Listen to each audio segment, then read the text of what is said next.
हरिः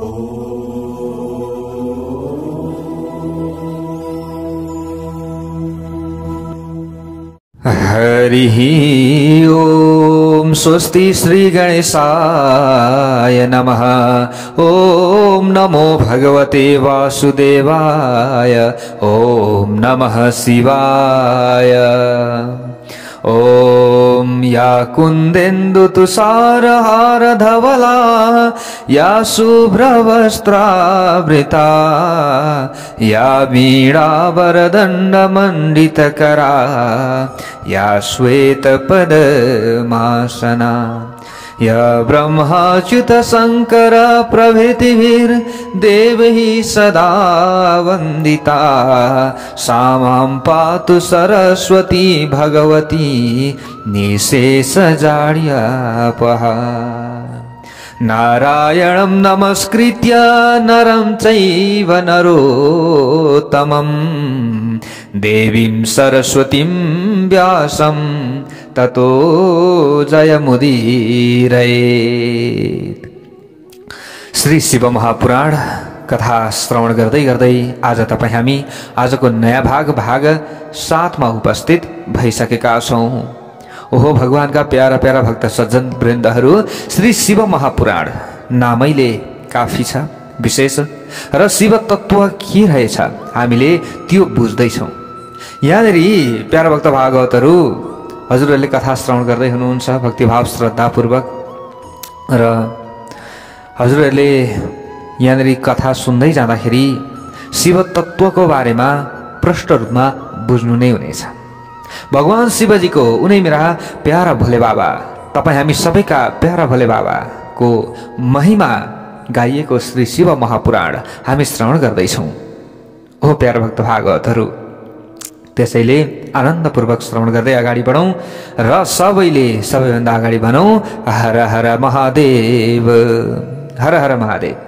यहाँनिर ऋषिहरूले त्यो तत्व नभए त यो वस्तु सबैभन्दा उत्तम हो नि, त्यो वस्तु नभए यो वस्तु सबैभन्दा उत्तम हो भनेर उनीहरूले त्यहाँ विवाद गर्न थालेछन्। एकचोटिको कुरा हो यो, हामीले हिजो श्रवण गर्दै थियौं। विवादै विवादमा अब यो विवाद उत्पन्न भयो त अब यसको अन्त्य कसैले पनि प्राप्त गर्न सकेनन्।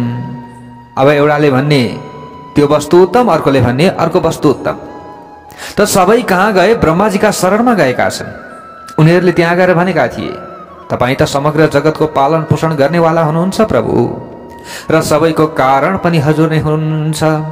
हामी तपाईबाट सबै तत्त्वभन्दा यथार्थ रूपमा अलग भगवान शिवका विषयमा विस्तारपूर्वक जान्न चाहन्छौं। के हो त भगवान शिव तत्व भने के हो त? भगवान शिवजीका बारेमा विषयमा विस्तारपूर्वक हामी जान्न चाहन्छौं। हामी त अन्योलमा पर्यौं। अब कुन वस्तु उत्तम हो, के हो, यो त हामीले जान्नै सकेनौं। त ब्रह्माजीले यहाँ अगाडि गएर भन्दै हुनुहुन्छ, सुतजीले नैमिषारण्यमा यो कथा श्रवण गराउँदै हुनुहुन्छ। यतो वाचो निवर्तन्ते अप्राप्य मनसा सह यस्मात् सर्वमिदं ब्रह्म विष्णुरुद्रेन्द्र पूर्वकम्। यहाँनिर भन्दै हुनुहुन्छ ब्रह्माजीले उहाँलाई पाउन नसकेर जहाँबाट मनसहित वचन फर्किन्छ अनि जसबाट ब्रह्मा विष्णु रुद्र इन्द्र लगायतले सम्पूर्ण परिपूर्ण भएको यो समग्र जगत सबै भूत र इन्द्रियहरू सहित पहिलो पटक उत्पन्न भयो, उहाँ महादेव सबैका विषयमा जान्ने तथा समग्र जगतको स्वामी पनि होइबक्सनुहुन्छ। को? श्री महादेव सबैको स्वामी हुनुहुन्छ। उहाँ भक्तवत्सल हुनुहुन्छ। उहाँ भक्तिद्वारा मात्र उहाँसँग साक्षात्कार गर्न सकिन्छ। भक्तिद्वारा मात्र उहाँको साक्षात्कार हामीले गर्न सक्दछौं। उहाँलाई देख्ने अन्य कुनै पनि उपाय छैन। त्यो के हो? भक्ति हो। हर हर महादेव, भक्तवत्सल भगवानको जय होस्। हेर्नुहोस् कस्तो राम्रो कुरा यहाँनिर आयो। भक्ति चाहियो। त्यसैले हामीले भन्ने गर्छौं नि भक्तिभाव श्रद्धापूर्वक भनेर। अब यहाँनिर रुद्र हरि सहित अन्य देवताले उत्तम भक्तिका माध्यमद्वारा नै उहाँको दर्शन गर्ने अभिलाषा राख्दछन्। यहाँ भक्ति नगरिकन त न हरिले न हरले न कसैले पनि सक्दैनन्। त्यसैले भक्ति सर्वश्रेष्ठ रहेको छ। भगवान श्री शिवमा भक्तिभाव भएको मनुष्य संसार सागरबाट नि प्यारा भक्त भागवतहरू सधैँका लागि मुक्त हुन्छ। फेरि ऊ पृथ्वीमा जन्मनु पर्दैन। भगवान श्री शिवमा जसले भक्ति गर्दछ नि ऊ त मुक्त भइहाल्छ। जसरी अंकुरबाट बीज र बिउबाट अंकुर उत्पन्न हुन्छ नि त्यसै गरी देवताको कृपाका प्रभावले उनमा भक्ति उत्पन्न हुन्छ अनि भक्तिबाट देवताको कृपा प्राप्त हुन्छ। यसैले अब तिमीहरू सबै ब्रह्मर्षिले भगवान श्री शिवको कृपा प्राप्त गर्नका लागि पृथ्वी लोकमा गएर त्यहाँ 1000 वर्षसम्म निरन्तर चलिरहने एउटा ज्यादै ठुलो यज्ञ आयोजना गर। जाऊ आयोजना गर यज्ञ। ब्रह्माजीले भन्नुभएको थियो कि यहाँ ऋषिहरूलाई नि, ऋषिहरूले बुझ्न सकेका थिएनन्, जान्न सकेका थिएनन् के हो त्यो तत्त्व भनेको। शिव तत्त्वको बारेमा जान्न सकेका थिएनन्। तब ब्रह्माजीले यहाँ भनिदिनु भयो ऋषिहरूलाई, पृथ्वीमा जाओ त, त्यहाँ गएर 1000 वर्षसम्म निरन्तर चल्ने यज्ञ गर तिमीहरूले। उहाँ यज्ञका अधिपति भगवान श्री शिवका कृपाले मात्र वेदमा बताएको विद्याको सार रूपी साध्य र साधनका विषयमा यथार्थमा जान्न सकिन्छ, नभए कहाँ जान्न सकिन्छ र त्यत्तिकै जान्न सकिन्न। शिवपदको प्राप्ति साध्य हो भने उहाँको सेवा साधन हो, यसरी बुझ्नु पर्दछ। साध्य र साधनको बारेमा बुझ्नु पर्यो। उहाँका कृपाले जुन नित्य र नैमित्तिक लगायतका फलहरूको चाहना रहित हुन्छ त्यही साधक हो। के हुन्छ? फलहरूको चाहना रहित जसले भक्ति गर्दछ त्यो साधक हो। वैदिक कर्मको अनुष्ठान गरेर त्यसको फल श्री शिवका चरणमा अर्पित गरिदिनु परमेश्वर पदको के हो? प्राप्ति हो। यसरी बुझ्नु पर्दछ। त्यसैलाई सालोक्य लगायतको सिलसिलाबाट प्राप्त हुने मुक्ति पनि भनिन्छ। ब्रह्माजीले यहाँनिर भन्दै हुनुहुन्छ है प्यारा भक्त भागवतहरू, ती पुरुषहरूको भक्ति अनुसार ती सबैलाई उत्कृष्ट फल प्राप्त हुन्छ। ती भक्तिका साधन अनेकौं प्रकारका छन्, एक प्रकारको मात्र होइन, अनेकौं प्रकारका छन्, जुन भगवान श्री शिव आफैले प्रतिपादन गर्नुभएको हो। यो ती साधनहरूका विषयमा म संक्षेपमा बताउँछु। भगवानको नाम गुण र लीला सुन्नु, वचनद्वारा उहाँको कीर्तन तथा मनले उहाँको चिन्तन गर्नु, यी तीनवटा साधन जो छ, यो तीनवटा साधनलाई के बताइएको छ भने यहाँ सर्वोत्कृष्ट के रहेको छ? त्यो साधन रहेको छ। यसरी बताइएको छ। यही साधनद्वारा सबै किसिमको सिद्धि कमालाएका तिमीहरूले परम साध्यलाई प्राप्त गर्नेछौ। अरू कुनै पनि मार्ग छैन। ब्रह्माजीले यसै भनिदिनु भयो। हेर्नुहोस् प्यारा भक्त भागवतहरू, मनुष्य आँखाले प्रत्यक्ष रूपमा देखेको वस्तुमा आकर्षित हुन्छ होइन र? हामीले फ्याट्ट देखियो भने त्यही राम्रो जस्तो लाग्छ, तर जुन वस्तु कतै देखिँदैन नि त्यसका बारेमा सुनेर मनुष्यले त्यो प्राप्त गर्ने प्रयास गर्दछन् र गर्नुपर्दछ। यसकारण पहिलो साधन सुन्नु भएकाले गुरुबाट सात्विक रूपमा सुनेर विद्वान पुरुषले अन्य साधन कीर्तन मनन गरेर सिद्धि प्राप्त गर्नुपर्दछ र सिद्धि प्राप्त गर्दछन्। यसरी मनन पछाडि यो साधनको विधिपूर्वक साधना गर्नाले त्यसबाट सालोक्य लगायतको क्रमबाट बिस्तारै बिस्तारै भगवान श्री शिवसँग एकाकार हुन्छ। पहिले सबै अङ्ग रोगविहीन हुन्छन्, त्यस पछाडि सबै प्रकारको लौकिक आनन्द पनि विलीन हुन्छ। यसरी बताइएको छ। भगवान श्री शिवको पूजा, उहाँका नामको जप, उहाँको रूप गुण विलास र नामहरूको चिन्तन हुन्छ। त्यसैलाई मनन भनिन्छ। मनन भनेकै यही हो। उहाँको रूप गुण आदिको हामीले के गर्नु? चिन्तन गर्नु, सोच्नु, नामहरूको स्मरण गर्नु, सोच्नु, त्यसलाई के भनिन्छ? मनन भनिन्छ। यो सबै श्री शिवको कृपाबाट मात्र प्राप्त हुन्छ, अरूबाट प्राप्त हुनेवाला छैन। ब्रह्माजीले भन्दै हुनुहुन्छ यो। त्यसलाई सबैभन्दा उत्तम साधन बताइएको छ। यसरी भनिएको छ। यसरी ब्रह्माजीले सम्झाउँदै हुनुहुन्छ नि ऋषिहरूलाई प्यारा भक्त भागवतहरू। यहाँनिर जो सुतजी हुनुहुन्छ, सुतजीले फेरि अगाडि गएर भन्नुहुन्छ, अस्मिन् साधन महात्म्ये पुरावृत्तं मुनीश्वरः युष्मदर्थं प्रवक्ष्यामि शृणुध्वा मवधानतः। सुतजी भन्नुहुन्छ, यी साधनको महात्म्य बताउने प्रसङ्गमा म एउटा प्राचीन इतिहास सुनाउँदछु। एकदम पुरानो इतिहास रहेको छ, प्राचीन कालको कुरा हो। पराशर मुनिका पुत्र तथा मेरा गुरु वेदव्यास सरस्वती नदीको किनारमा तपस्या गरिराख्नु भएको थियो। पुरा मम गुरुर्व्यासः पराशर मुनिः सुतः तपश्चचार सम्भ्रान्तः सरस्वत्यास्तटे शुभे। कहाँ? सरस्वती नदीको किनारमा तपस्यामा लीन हुनुहुन्थ्यो, तपस्या गर्दै हुनुहुन्थ्यो। एक दिनको कुरा हो त त्यो समयमा सनत कुमार सूर्य जस्तै तेजस्वी विमानमा सवार भएर अचानक त्यहाँ आइपुगे। कहाँ? जहाँ सरस्वती नदीका किनारमा तपस्या गर्दै हुनुहुन्थ्यो। उनले एकाग्रतापूर्वक ध्यान गरिरहेका मेरा गुरुलाई त्यहाँ देखे। कसले? सनत कुमारले। त्यो ध्यान सकिएपछि उनले आफ्नो अगाडि ब्रह्मका पुत्र सनत कुमारलाई देख्नुभयो। देखे तत्कालै उठेर मन एकदम एकाग्र गरेर, मनलाई स्थिर गरेर सनत कुमारलाई प्रणाम गरी अर्घ्य दिएपछि देवता बस्न योग्य आसन पनि दिनुभयो। त्यस पछाडि ज्यादै प्रसन्न हुनुभएका सनत कुमारले विनम्रतापूर्वक उभिरहेका वेदव्यासजीसँग भन्नुभयो, यहाँनिर वेदव्यासजी त के हुनुहुन्थ्यो? तपस्यामा हुनुहुन्थ्यो। त्यो समयमा सनत कुमार आइसकेपछि सनत कुमारलाई अब ब्रह्मका पुत्र हुनुहुन्छ हैन, ब्रह्माजीका, त उहाँको सम्मान त गर्नु पर्यो। सम्मान गर्नुभयो।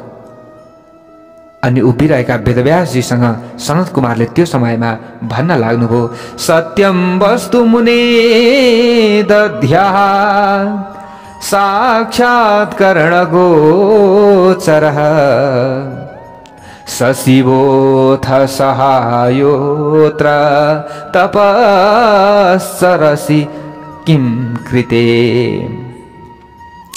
तपाईले सत्य वस्तुको चिन्तन गर्नुहोस् हे वेदव्यासजी। त्यो सत्य पदार्थ भगवान शिव मात्र हुनुहुन्छ। के हुनुहुन्छ? त्यो सत्य के हुनुहुन्छ? भगवान शिव हुनुहुन्छ भन्नुभयो यहाँनिर। सत्यम वस्तु मुने दध्या, त्यो सत्य पदार्थको चिन्तन गर जो तिम्रा लागि साक्षात्कारको विषय हुन सक्दछ। श्री शिवको लीलाको श्रवण, नामको कीर्तन अनि मनन, यी तीनवटा साधनलाई सर्वोत्कृष्ट बताइएको छ। हे वेदव्यासजी, यी तीनवटै वेद सम्मत रहेका छन्। प्राचीन कालमा म अन्य साधनको भ्रममा परेर घुम्दै मन्दराचल पर्वतमा पुगेको थिएँ र त्यहाँ पुगेर मैले तपस्या गर्न थालेको थिएँ। सनत कुमारले भन्दै हुनुहुन्छ यहाँ, यसरी तपस्या गरिराखेको अवस्थामा भगवान श्री शिवको आज्ञा अनुसार नन्दी त्यहाँ आइपुग्नु भएछ, आइपुग्नु भयो। उहाँले म माथि धेरै दया गर्नुभयो अनि ती सबैका साक्षी र शिवगणका अधिपति नन्दी केशरले मलाई स्नेहपूर्वक मुक्तिको उत्तम साधनका विषयमा उहाँले बताउनु भएको थियो। त्यसैले श्री शिवको महिमा त यहाँ अपरम्पार रहेको छ। नन्दी केशरले यानी कि नन्दीले मलाई बताउनु भएको थियो त्यो शिव साधनाका बारेमा, कल्याणका बारेमा, कसरी मुक्ति प्राप्त गर्न सकिन्छ, त्यो मुक्तिको उत्तम साधनको विषयमा उहाँले मलाई भन्नुभएको थियो। त्यो म तपाईलाई भन्दैछु, सुन्नुहोस्। नन्दी केशरले मलाई के भन्नुभयो त? कस्तो मलाई उपदेश दिनुभयो, कस्तो मलाई ज्ञान दिनुभयो त? त्यो तपाईले सुन्नु पर्दछ। तपाईलाई म सबै श्रवण गराउँछु। यसरी यहाँनिर कसले भन्दै हुनुहुन्छ? सनत कुमारले भन्दै हुनुहुन्छ। कसलाई भन्दै हुनुहुन्छ? वेदव्यासजीलाई भन्दै हुनुहुन्छ। पराशर मुनिका पुत्र सुतजी भन्दै हुनुहुन्छ नैमिषारण्यमा। यहाँनिर मेरा गुरुको वेदव्यासजीलाई सनत कुमारले जुन बताउनु भयो त्यही मैले हजुरहरूलाई बताउँदैछु। त अब यहाँनिर नन्दी केशरले मलाई भन्नुभयो, के भन्नुभयो त? यहाँनिर अनुत्तरमिमं प्रश्नम रहस्यं ब्रह्मलक्षणम्। अब यहाँ मैले धेरै कुराहरू त्यो समयमा सोधेको थिएँ उहाँलाई, धेरै कुराहरू सोधेँ। त्यो समयमा उहाँले बताउनुभयो, भगवान श्री शिवले मलाई बताउनु भए अनुसार उहाँको लीलाको श्रवण, नामको कीर्तन र मनन यी तीनवटै साधन वेद सम्मत भएकाले मुक्ति प्रदायक रहेका छन्। हे निष्पाप ब्रह्मकुमार, अब हामी जस्ता व्यक्तिहरूद्वारा तपाईको यो प्रश्नको कोही पनि उत्तर दिन त नसकिएला, तैपनि अत्यन्त गोपनीय विषय रहेको छ। अनुत्तरमिमं प्रश्नम रहस्यम ब्रह्मलक्षणम। त्यो रहस्यको बारेमा म पुरा बताउँछु। यसरी नन्दी केशवरले मलाई भन्नुभएको थियो। हे वेदव्यासजी, त्यसैले अब म यसकारण तपाईले श्रवण लगायतका तीनवटा साधनको अनुष्ठान गर्नुहोस्। वेदव्यासलाई पटक पटक यसो भन्नुभयो सनत कुमारले र त्यहाँबाट उहाँ जानुभयो, हिँड्नुभयो। हेर्नुहोस् है प्यारो भक्त भागवतहरू, अब नन्दीकेश्वरले मलाई बताउनु भएको थियो र मैले तपाईलाई बताएँ यति भनिदिनु भयो। त्यस पछाडि उहाँ त आफ्नो बाटो लाग्नुभयो, सनत कुमार जानुभयो। अब यहाँ ऋषिहरूले फेरि प्रश्न गर्दैछन्। हेर्नुहोस् प्यारो भक्त भागवतहरू, सुताजीलाई प्रश्न गरे, श्रवणादि त्रयं सुत मुक्ति उपायस्त्वयोरितः श्रवणादि त्रिके सक्तः किं कृत्वा मुच्यते जनः। प्रश्न गरे ऋषिहरूले, तपाईले श्रवण समेतका तीनवटा साधनलाई आफ्नो मुक्तिको उपाय भनेर बताउनु, तर जो श्रवण सहितका तीनवटा साधन गर्न असमर्थ छ त्यो मनुष्य कसरी मुक्त हुन्छ त? त्यसो भए उसले कुन साधन रूपी कर्मद्वारा बिना प्रयास मोक्ष प्राप्त गर्न सक्दछ? अब त्यो बताउनुहोस्। यसरी सोधिसकेपछि अब सुताजीले अगाडि गएर भन्दै हुनुहुन्छ, श्रवणादि त्रिके सक्तो लिङ्गम वीरम च साङ्करम संस्थाप्य नित्यमभ्यर्च्य तरेत संसार सागरम।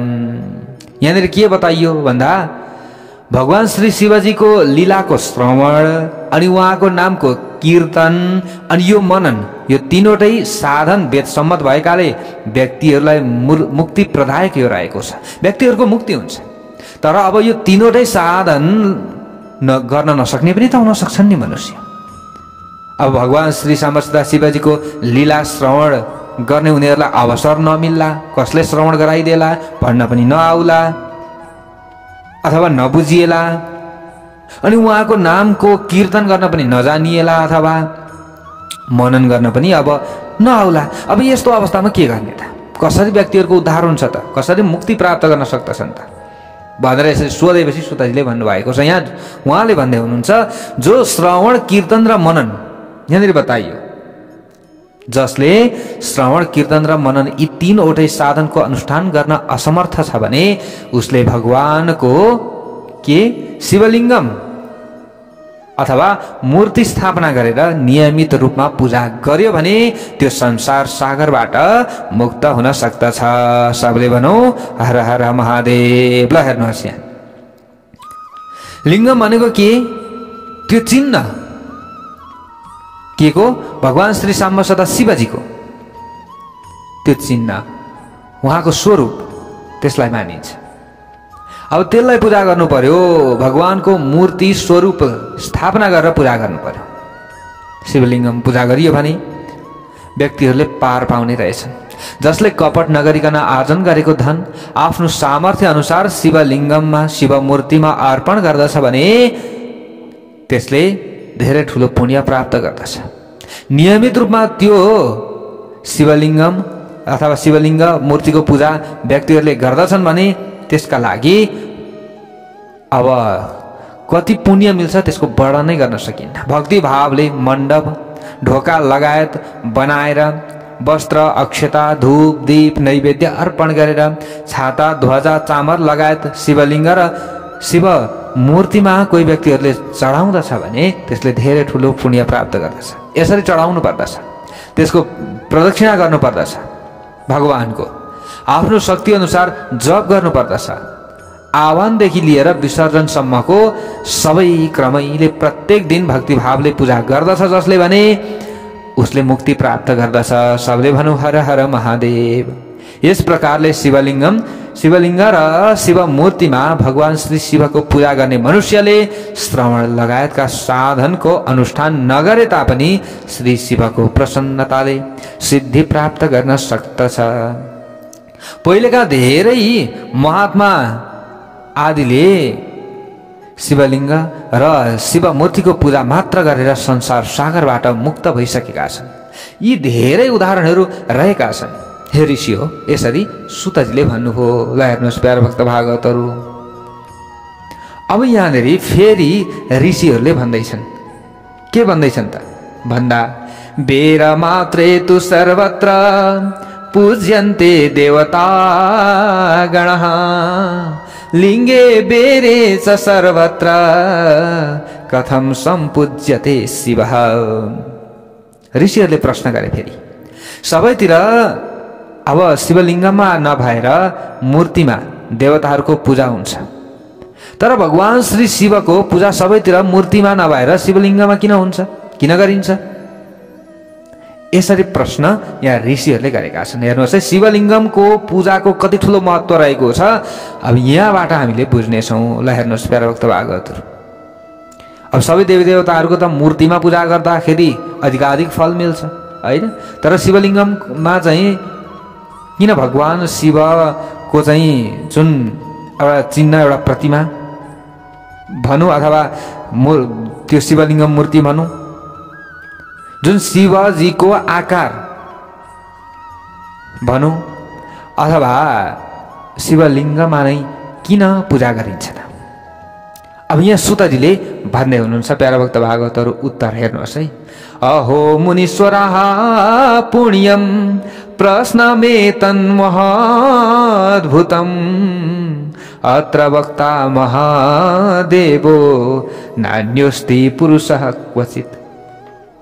यहाँ भन्दै हुनुहुन्छ, हे मुनीश्वरहरू, तपाईहरूले ज्यादै राम्रो प्रश्न सोध्नु भएको छ, ज्यादै पवित्र र आश्चर्यजनक पनि रहेको छ। यस विषयमा श्री शिव बाहेक अन्य कसैले पनि बताउन सक्दैन। जुन प्रश्न तपाईहरूले सोध्नु भएको छ नि, यो प्रश्नको उत्तर दिन त भगवान श्री साम्ब सदा शिवजी भन्दा अरू कसैको पनि शक्ति छैन।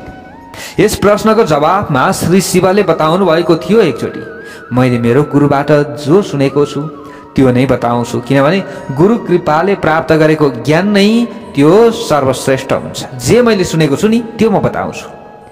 यसरी सुतजीले भन्दै हुनुहुन्छ, भगवान श्री शिव मात्र ब्रह्म रूप हुनुभएका कारणले गर्दा उहाँलाई निराकार भनिन्छ। भगवान शिवलाई मात्र के भनिन्छ? निराकार भनिन्छ। तथा रूप सम्पन्न हुनुभएकाले साकार पनि मानिन्छ भगवान शिवजीलाई। यसैले उहाँ साकार र निराकार फेरि दुवै पनि हुनुहुन्छ। श्री शिव निराकार हुनुभएकाले उहाँको पूजा गर्ने आधार लिङ्ग पनि निराकार नै भयो, यसरी बुझ्नु पर्दछ। त्यसैले आकार छैन नि शिवलिङ्गको, त्यो चिन्ह हो एउटा, त्यो आकार बेगरको नि। हेर्नुहोस् त, एउटा सानो डल्लो होइन, अब हो यो आकार बेगरको। भगवान श्री साम्ब सदा शिवजी के हुनुहुन्छ? निराकार हुनुहुन्छ। त्यसैले यो आकार बेगरको यसो बालुवाको भए शिवलिङ्ग उठाएर, शिवलिङ्गको एउटा चिन्ह, लिङ्ग भनेको एउटा चिन्ह हो होइन, शिवजीको चिन्ह, तर के आकार बेगरको हुनु पर्यो। त्यो कुनै पनि त्यसमा चाहिँ चित्र जस्तो हुनु भएन के, त्यो भएर शिवलिङ्ग भनिएको हो। हामीले यसरी बुझ्नु पर्दछ। भगवान श्री शिवजी के हुनुहुन्छ? निराकार हुनुभएका कारणले गर्दा। त्यसैले निराकार स्वरूपको पूजनको धेरै ठुलो महत्त्व बताइएका कारणले गर्दा शिवलिङ्ग शिव चिन्हमा यसरी पूजा गर्नु। शिवलिङ्ग श्री शिवको निराकार स्वरूपको प्रतीक, त्यसमा पूजा गर्नुपर्दछ। यो प्रतीकको पूजाको धेरै ठुलो महत्त्व रहेको छ। यसै गरी श्री शिव साकार हुनुभएकाले उहाँको पूजा गर्ने आधार एउटा साकार मूर्ति पनि हो हुन त, तर साकार मूर्तिभन्दा निराकार त्यो जुन चिन्ह रहेको छ नि, प्रतीक रहेको छ नि, शिवलिङ्गम चिन्ह हो, त्यहाँनिर पूजा गर्नुको धेरै ठुलो महत्त्व रहेको छ। भगवान श्री साम्ब सदा शिवजी धेरै छिटो प्रसन्न बन्नुहुन्छ। साकार स्वरूपको प्रतीक हो मूर्ति, निराकार स्वरूपको प्रतीक हो के? शिवलिङ्ग। यसरी बुझ्नु पर्दछ। अनि साकारभन्दा निराकारको पूजाको धेरै ठुलो महत्त्व यहाँनिर बताइयो। यसरी साकार र निराकार स्वरूप सम्पन्न हुनुभएकाले उहाँलाई ब्रह्म पनि भनिएको होला भन्नु सबले हर हर महादेव। किनकि सबै मनुष्यले लिङ्ग निराकार र मूर्ति साकार दुवैमा श्री शिवजीको पूजा गर्दछन्। जुन श्री शिव बाहेकका अन्य देवता छन् ती साक्षात ब्रह्म होइनन्। यहाँनिर त्यही बताइयो। हेर्नुहोस् प्यारा भक्त भागवतहरू, ब्रह्मको हुनुहुन्छ भगवान् श्री साम्ब सदा शिवजी मात्र हुनुहुन्छ। यसैले तिनीहरूको निराकार लिङ्ग कहीँ पनि उपलब्ध हुँदैन, कहीँ पनि हुँदैन। अन्य देवी देवताहरूको त केमा पूजा गरिन्छ? खालि मूर्तिमा मात्रै पूजा गरिन्छ। निराकार लिङ्ग मतलब चिन्ह, निराकार चिन्ह कहीँ पनि भेटिन्छ त? आजसम्म कहीँ पनि भेटिएको छैन। त जो शिवजी हुनुहुन्छ उहाँ त निराकार हुनुहुन्छ। त्यसैले त आकार विगरको त्यो चिन्ह शिवलिङ्ग राखेर पूजा गरिन्छ। प्राचीन कालमा सनत कुमारले मन्दराचल पर्वतमा नन्दिकेश्वरलाई प्रश्न गर्दै यहाँनिर भन्नुभएको थियो। के भन्नुभएको थियो? प्रश्न गर्नुभएको थियो। सनत कुमारले त्यो समयमा प्रश्न गर्नुभयो। कसलाई? नन्दिकेश्वरलाई, नन्दीलाई नि। के भन्नुभयो त उहाँले?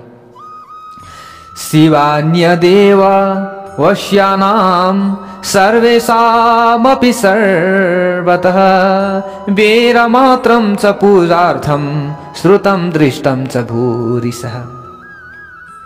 प्रश्न गर्नुभयो। श्री शिव बाहेक अन्य जति पनि देवता छन् तिनीहरूको सबैको पूजा मूर्तिमा मात्र हुने कुरा सुनिन्छ। हे नन्दिकेश्वर, हे नन्दी, श्री शिवजीको पूजामा मात्र लिङ्ग र मूर्ति दुवै उपयोग भएको देखिन्छ। के हो यो यस्तो कारण? यसकारण मलाई यसको तात्विक कुरा विस्तारमा बताइदिनुहोस्। यसरी सनत कुमारले प्रश्न गर्नुभएको थियो। कसलाई? नन्दिकेश्वरलाई। नन्दिकेश्वरले अगाडि गएर भन्नुहुन्छ, अनुत्तरमिमं प्रश्नं रहस्यं ब्रह्मलक्षणं कथयामि शिवेनोक्तं भक्तियुक्तस्य तेन घ। हे निष्पाप ब्रह्मकुमार, तपाईले फेरि जुन प्रश्न सोध्नु भएको छ त्यो प्रश्नको उत्तर त मैले पनि दिन त नसकौँला, तर पनि म दिने प्रयत्न गर्नेछु। यो तपाईको प्रश्नको जवाब दिन हामी असमर्थ छौँ, किनकि यो ज्यादै गोपनीय विषय हो र लिङ्ग साक्षात ब्रह्मको प्रतीक हो। तर तपाईले शिवका परम भक्त भएका कारणले गर्दा जुन प्रश्न सोध्नु भएको छ, अब त्यो प्रश्नको उत्तर त दिनु पर्दछ, जतिसुकै गोप्य भए तापनि। त्यो म तपाईलाई सुनाउँछु। वेदको मान्यता अनुसार भगवान श्री शिव ब्रह्मस्वरूप र निराकार हुनुहुन्छ। त्यही निराकार हुनुभएकाले उहाँको पूजा निराकार लिङ्गमा गरिन्छ। ल भनौँ हर हर महादेव। ल हेर्नुहोस्, अब किन शिवलिङ्गममा पूजा गरिँदो रहेछ हामीले प्रष्ट रूपमा यहाँबाट बुझिसकेका छौँ। प्यारा भक्त भागवतहरू, कथयामि शिवेनोक्तं भक्तियुक्तस्य तेन घ। यही यहाँनिर भनिएको छ। अब निराकार स्वरूप भएका कारणले गर्दा पूजा गरियो। अब सनत कुमारले फेरि अगाडि गएर यहाँनिर सोध्नु भएको छ। सोध्नुभयो सनत कुमारले, के भन्नुहुन्छ त? उक्तं त्वया महाभाग लिङ्गवेर प्रचारणं शिवस्य च तदन्येषां विभज्य परमार्थतः। तपाईले भगवान श्री शिव र अन्य देवताहरूको पूजामा लिङ्ग र मूर्तिको रहस्यका बारेमा बताएको कुरा सत्य हो, पक्कै पनि सत्य हो। त्यसैले लिङ्ग र मूर्ति लगायतको उत्पत्तिको जुन इतिहास छ त्यसका विषयमा म सुन्न चाहन्छु। कसरी शिवलिङ्गमको उत्पत्ति भयो र शिवलिङ्ग प्रकट भएको प्रसङ्गका बारेमा म सुन्नका लागि धेरै आतुर छु। मलाई श्रवण गराइदिनुहोस्, म सुन्न चाहन्छु। के हो त? कसरी उत्पन्न भएको हो त शिवलिङ्ग? त्यो चिन्ह भगवान शिवजीको निराकार त्यो चिन्ह कसरी उत्पन्न भयो त? यसरी प्रश्न सोध्नुभयो सनत कुमारले। अगाडि गएर नन्दिकेश्वरले भन्नुहुन्छ। नन्दिकेश्वरले यसको प्रश्नको जवाफमा उहाँले भन्नुभयो, अब पहिले त श्री शिवजीको निराकार स्वरूप लिङ्ग उत्पन्न भएको प्रसङ्ग सुनाउनुभन्दा अगाडि भगवान श्री शिवजीको ध्यान गर्नुभयो। किनभने जसको बारेमा श्रवण गराउनु छ उहाँको चिन्तन त गर्नु पर्यो नि त पहिले, होइन?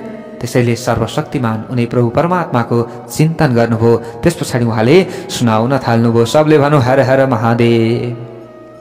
उहाँले ब्रह्मा र विष्णुको विवादको बारेमा यहाँनिर सुनाउनुहुन्छ। प्यारा भक्त भागवत, ब्रह्मा र विष्णुको विवाद र देवताहरूको चिन्ता। अनि देवताहरू कैलाश पर्वतमा गएको प्रसङ्ग, उनीहरूले श्री शिवको स्तुति गरेको, देवताहरूसँग प्रसन्न हुनुभएका श्री शिव ब्रह्मा र विष्णुको विवाद भएको ठाउँमा आउनु भएको, अनि दुवैका बीचमा निराकार आदि र अन्तर रहित ज्यादै डरलाग्दो अग्निस्तम्भका रूपमा उहाँ प्रकट हुनुभएको इतिहास अब यहाँ सुनाउन लाग्यो। यस पछाडि ब्रह्मा र विष्णुले त्यो ज्योतिर्मय स्तम्भको टुप्पो र फेद पत्ता लगाउन गरेको प्रयास र केतकी फूलको श्राप र वरदान लगायतका प्रसङ्ग पनि यहाँनिर सुनाउनुभयो। भक्तवत्सल भगवानको जय होस्। ल हेर्नुहोस्, अब यहाँनिर सबै श्रवण गराउँदै हुनुहुन्छ, हामीले पनि श्रवण गर्दै अगाडि बढौँ। यहाँनिर पुरा कथा अब श्रवण गराउनका लागि यहाँ सुताजी तत्पर भइराख्नु भएको छ ऋषिश्वरहरूलाई। नन्दीकेश्वरले यहाँनिर अब जो सनत कुमार हुनुहुन्थ्यो, सनत कुमारलाई बताउँदै हुनुहुन्छ, के भन्दै हुनुहुन्छ? पुरा कदाचित योगीन्द्र विष्णुर विषधरासनः सुस्वाप परया भूत्या स्वानुगैरपि संवृतः। एकचोटिको कुरा हो। यहाँनिर भन्दै हुनुहुन्छ, हे सन्त कुमार, हे योगीन्द्र, प्राचीन कालमा कुनै समयमा शेष साई भगवान श्रीहरि विष्णु आफ्नी पराशक्ति लक्ष्मीजी तथा अन्य पार्षदहरूले घेरिएर शयन गरिराख्नु भएको थियो। अब त्यो समयमा के भयो त? त्यही समयमा ब्रह्मवेत्ताहरूमा श्रेष्ठ ब्रह्माजी आफ्नो इच्छाले डुल्दै डुल्दै वैकुण्ठ पुग्नु भएछ। वैकुण्ठ पुग्नुभयो। वैकुण्ठ पुगेर त्यहाँ परम सुन्दर कमल नेत्र भगवान विष्णुसँग सोध्नु भएछ। त्यहाँ गएर पुग्नुभयो र भन्नुभयो, कस्त्वम पुरुष वच्छेसे दृष्ट्वा मामपि दृप्तवत्। तिमी को हो बाबु? ब्रह्माजीले त्यहाँ गएर त्यसो भनिदिनु। हेर्नुहोस् है, अब भगवान श्री विष्णु सुतिराख्नु भएको छ। सोध्नुभयो ब्रह्माजीले गएर, तिमी को? तिमी त म आएको देखेर उभिएर खडा पनि भएनौ, एकदम लट्ठ पुरुष जस्तो तिमी त सुतै छौ। हे वत्स, उठ, यहाँ तिम्रो प्रभु, तिम्रो स्वामी तिम्रो अगाडि आएको छ। मलाई देखेनौ तिमीले? जो पुरुष आफूभन्दा श्रेष्ठ गुरुजनलाई आएको देखेर अनादर गर्छ, आफूले गर्नुपर्ने आचरण गर्दैन भने त्यो मूर्ख हो, त्यो गुरुद्रोही हो। उसका लागि के छ भन्दा प्रायश्चित्तको विधान छ। ब्रह्माजीले यसरी भनिदिनु भएछ। यो वचन सुन्ने बित्तिकै, यो सुनेर एकदम क्रोधित भइसकेपछि बाहिरबाट शान्त भए पनि भित्रभित्र अलिकति क्रोध आएछ भगवान श्री विष्णुलाई। र उहाँले भन्नुभयो यहाँनिर, हे वत्स, तिम्रो कल्याण होस्, तिम्रो स्वागत छ, आऊ आऊ यो आसनमा बस। तिम्रो मुखमण्डलद्वारा व्याग्रता प्रदर्शित भइरहेको छ। तिम्रो नेत्रले विपरीत भाव सूचित गरिराखेको छ। भन्नुको मतलब तिम्रो स्वामी चाहिँ म हुँ। यसरी भगवान श्री विष्णुले भनिदिनु भयो। त ब्रह्माजीले फेरि यहाँ अगाडि भन्नुभयो, वत्स विष्णु महामान मागतम कालवेगतः पितामहश्च जगतः पाता च तव वत्सः। हे वत्स, हे विष्णु, कालको प्रभावद्वारा तिमीमा धेरै ठुलो अभिमान उत्पन्न भएछ, धेरै ठुलो अभिमान आएछ तिमीमा। हे वत्स, म जगतको पितामह हुँ। के हुँ? जगतको पितामह हुँ र तिम्रो रक्षक पनि मै हुँ, तिम्रो सृष्टि गर्नेवाला पनि मै हुँ, अथवा जे भनौँ तिम्रो रक्षक के हुँ? मै हुँ। यसरी ब्रह्माजीले फेरि उत्तरमा भनिदिनु भयो। फेरि विष्णु भगवानले भन्नुहुन्छ मतस्थम जगदिदं वत्स मनुष्य त्वं हि चोरवत्।